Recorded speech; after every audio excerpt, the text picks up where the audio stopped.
오늘 하루 정치 뉴스 분석해보는 뉴스 인앤아웃 순서인데요. 오늘도 YTN의 이우영 아나운서, 이고은 시사평론가 두 분 함께하겠습니다. 안녕하십니까? 네, 안녕하세요. 예, 오늘은 어떤 얘기부터 해볼까요? 네, 여론조사 또다시 가지고 왔습니다. 이게 그러니까 있잖아요. 네. 매주 금요일은 그냥 첫 번째는 여론조사다. 그냥 대충 이렇게 알면 될 것 같아요. 네, 예. 맞습니다.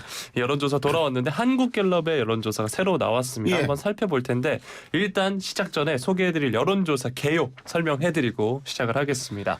한국갤럽이 25일에서 27일 전국 만 18세 이상 남녀 1,001명을 대상으로 조사를 했고요. 이번 조사의 오차범위 95% 신뢰 수준에서 플러스 마이너스 3.1%포인트입니다. 자세한 내용은 중앙선거여론조사심의위원회 홈페이지를 참조하시면 되겠습니다. 아유, 이거 제일 어려운 거예요.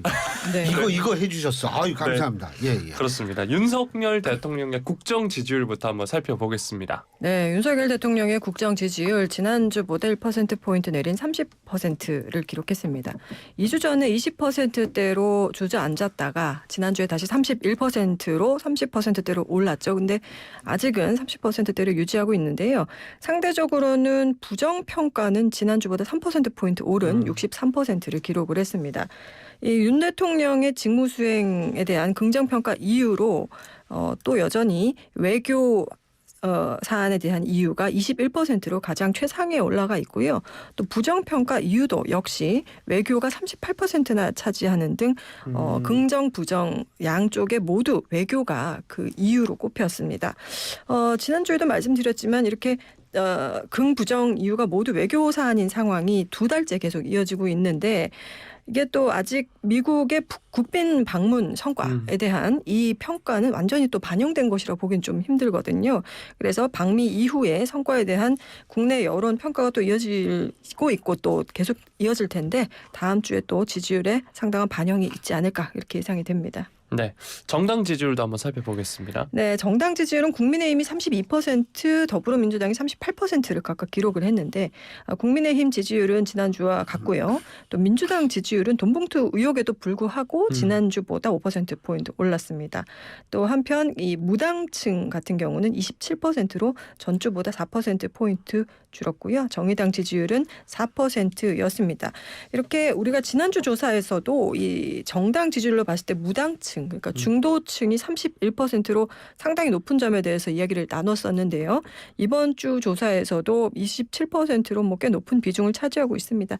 또 특이할 점은 이번 주는 지난주에 비해서 윤 대통령에 대한 중도층 지지율이 좀 많이 하락을 하더라고요. 이것도 전체 지지율을 소폭이나마 끌어내린 데 영향을 미치지 않았을까 이렇게 풀이됩니다.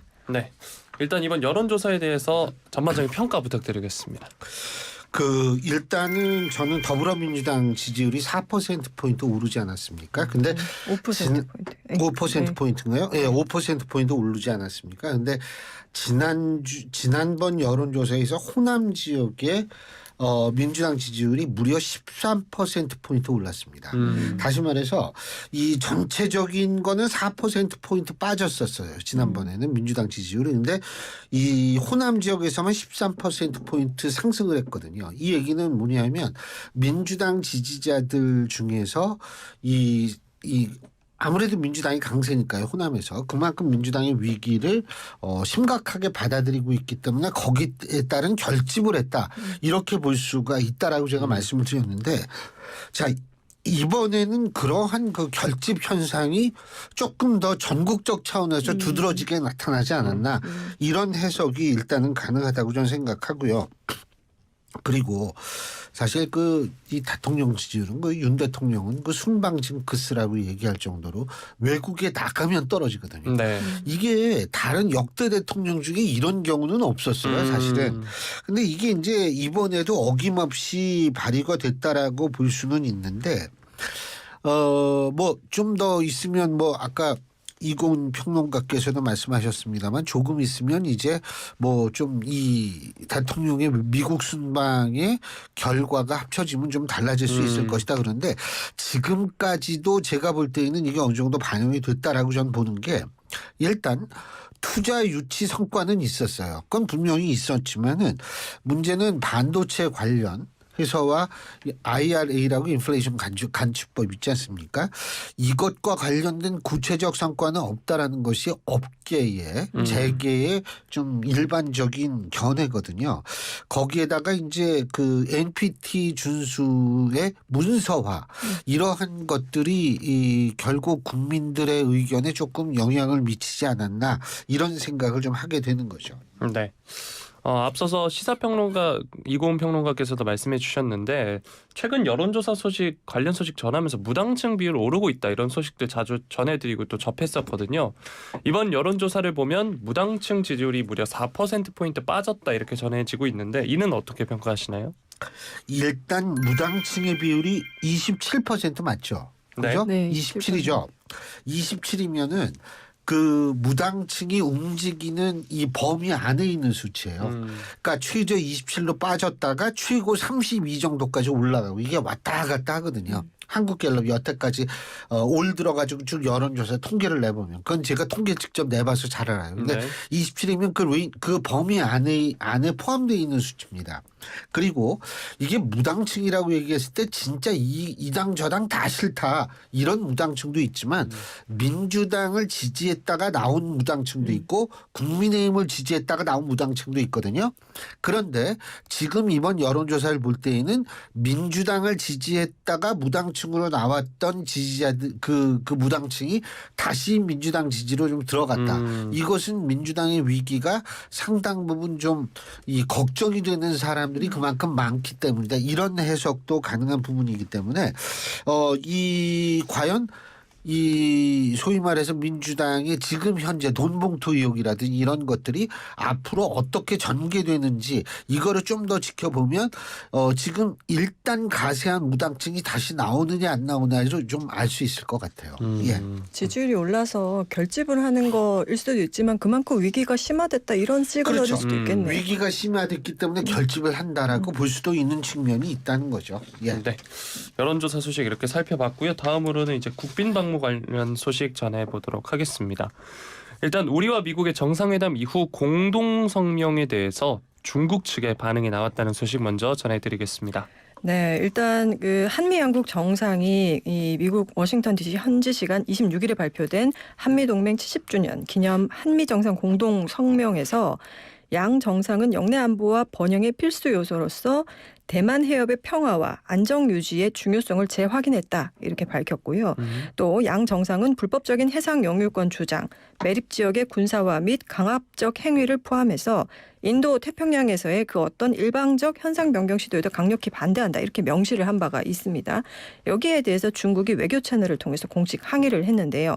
28일 중국 외교부는 홈페이지 게시물을 통해서 류진숭 외교부 아시아 담당국장이 27일 밤에 강상욱 주중 한국대사관 정무공사와 회동을 약속하고 만나서 한미 공동성명의 중국 관련 잘못된 표현에 대해서 엄숙한 교섭을 제기하고 강렬한 불만을 표했다 이렇게 밝혔습니다. 여기서 밝힌 표현 중에요. 엄숙한 교섭 제기 라는 것은 곧 외교 경로를 통해서 항의를 한다 이런 의미라고 볼 수가 있고요.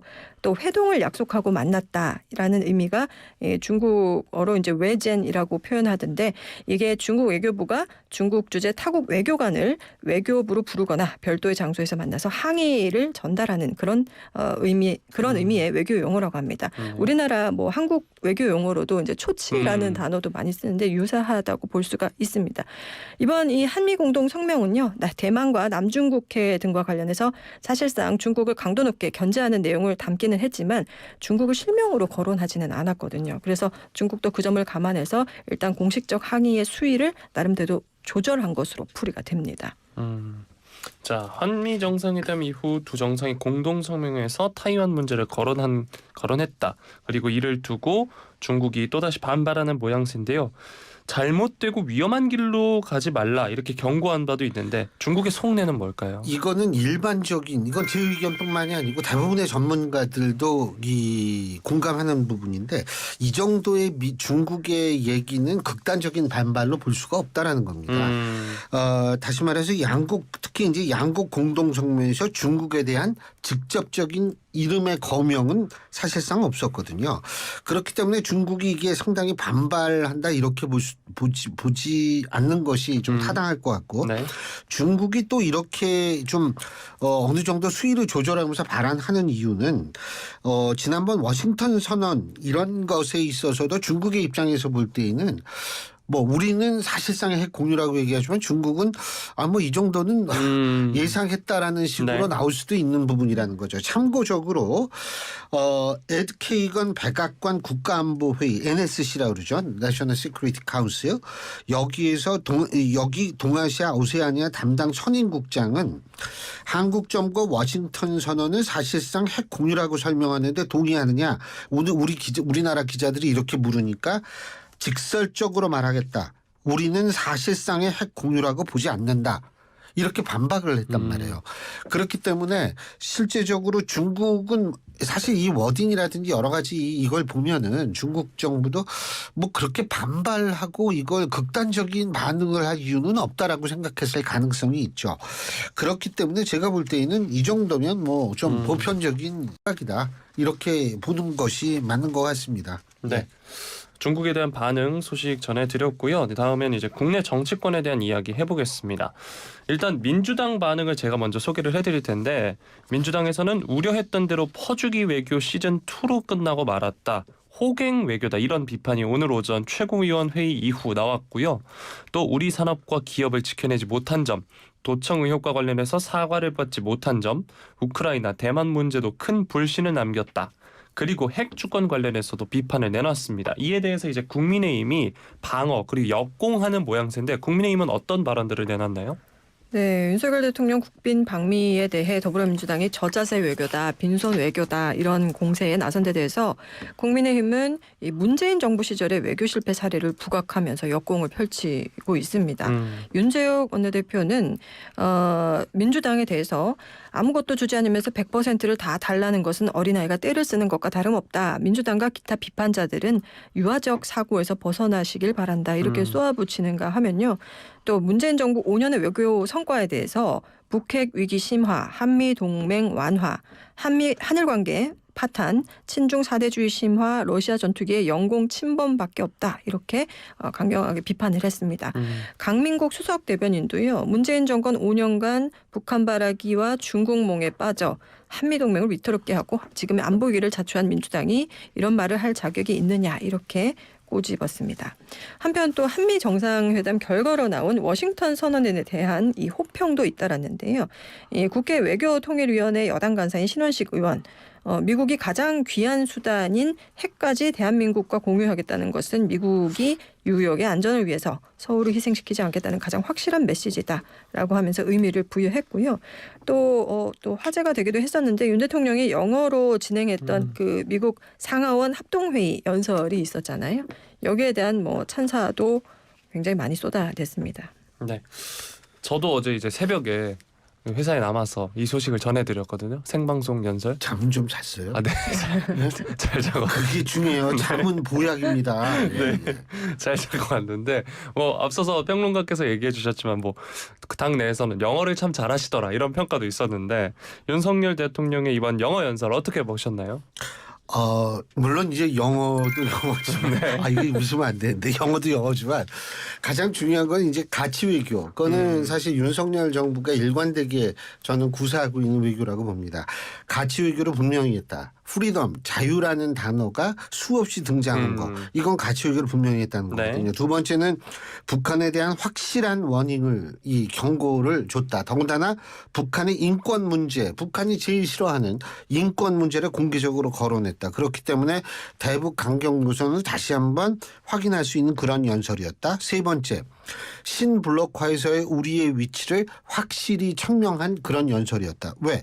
예를 들면은 우크라이나에 대한 언급, 러시아에 대한 구체적인 지명의 그 국가에 대한 이름은 언급은 없었지만 우크라이나 문제를 거론하면서 우크라이나 문제에 대해서 상당히 강력한 규탄한다라는 그런 표현을 썼거든요. 이 얘기는 결국 무슨 얘기냐면 우리가 지금 신블록화에서 확실하게 어느 쪽에 서야 될지를 우리는 알고 있다라는 걸 천명했다. 이렇게 볼 수는 있어요. 근데 거듭 말씀드리지만 요게 좀 안타깝죠. 좀 미국도 우리는 사실상 핵공유라고 보지 않는다라고 얘기가 나온 이런 부분 같은 것들은 글쎄요, 이게 좀 상당히 좀 안타깝다라는 생각이 들어요. 우리의 가치 외교 이러한 것 지향점을 분명히 했음에도 불구하고 좀 그러니까 그게 좀 안타깝죠. 예.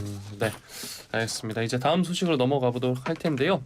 다음 소식은 이제 더불어민주당 이야기입니다. 더불어민주당에서 새로운 원내대표가 선출이 됐습니다. 네, 더불어민주당 새 원내대표의 3선의 경기 수원정 박광온 의원이 선출됐습니다. 오늘 민주당 의원총회에서 재적 의원 이 169명 중에 과반 지지를 얻어서 원내대표에 당선이 됐는데요. 득표수가 공개된 것은 아니지만 이제 후보가 총 4명이었습니다. 그래서 이 4명의 후보가 경쟁했음에도 1차에서 선거가 마무리된 만큼 절반 이상의 표를 얻어서 원내대표에 당선된 상황인데요. 박신임 원내대표는 당선 인사에서 모든 의원님과 함께 이기는 통합의 길을 가겠다.